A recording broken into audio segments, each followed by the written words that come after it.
سلام بچه ها، خوش اومدیم. من پارساد جان هستم. اومدیم بازی هاردکور ماینکرافت.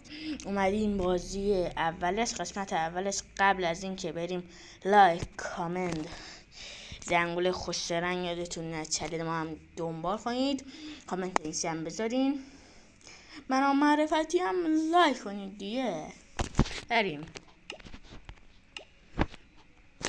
اینجا هم وسطش هاردکور کردیم، بهتون یاد دادیم.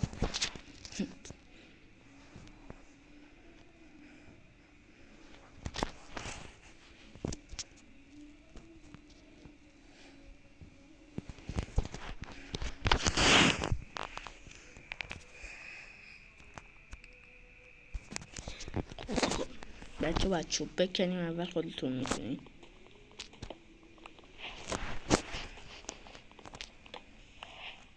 و خونه سنگی بسازیم یا خونه کاری.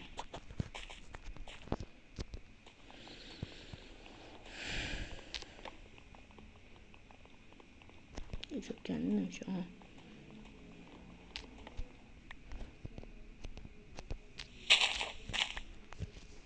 شما میدونم چه بازی ما دوست داریم، یه بازی هایی شما بچه ها یه بازی هایی که دوست داریم ما عذاب بکشیم، بس بازی ها عذابی یه سختی به اون تو کامنت ها بگین.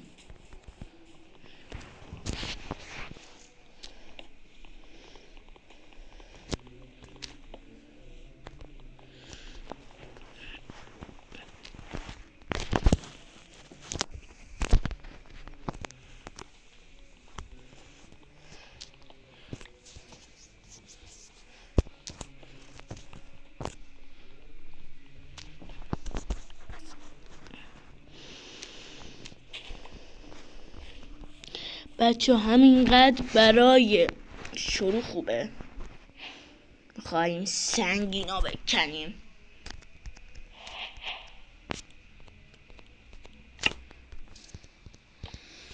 اول اینو بذاریم، بعد یه دونه از این نمیذارم، یه دونه از این دوتا هم بازم بذاریم. خب یه دونم از این، یه دونم از این، یه دونم از این، یه دونم از این بذار دیگه.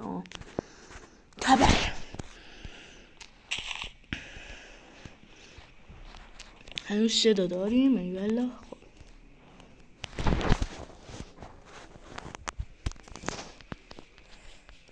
بچه باید یه جوری برم پایین، یه پایین بکنم.